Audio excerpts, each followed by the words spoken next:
big development in the Kerala buffer zones demarcation row. Kerala Chief Minister Pinarayi Vijayan will be reaching Delhi today to meet the Prime Minister and discuss the mapping row.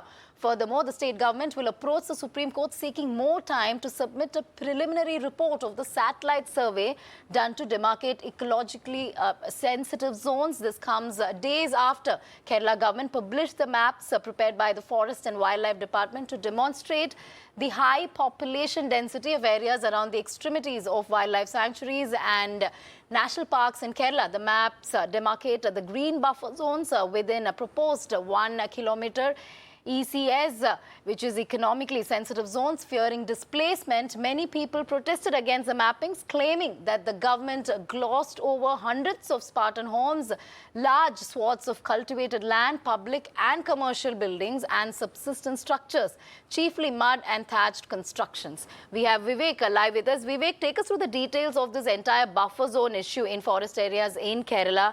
What is the Kerala government stand on it? And we believe that this has led to agitation, especially among people living in these forest areas.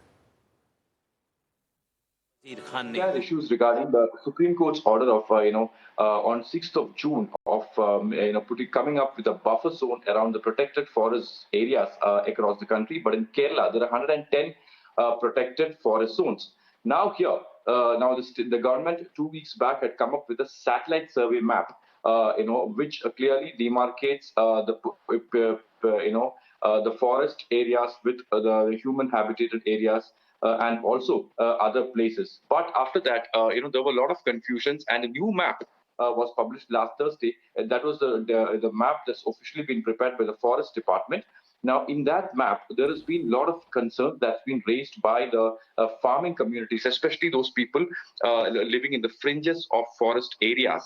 I remember in Kottayam, where we reported, there was, in Erumeli, the entire area where human habitations was reported has been marked as a forest area, which means they have to vacate that area. Remember, there was color codes used to mark different areas. For example, educational institutions has been marked as as green and buffer zone has been as marked.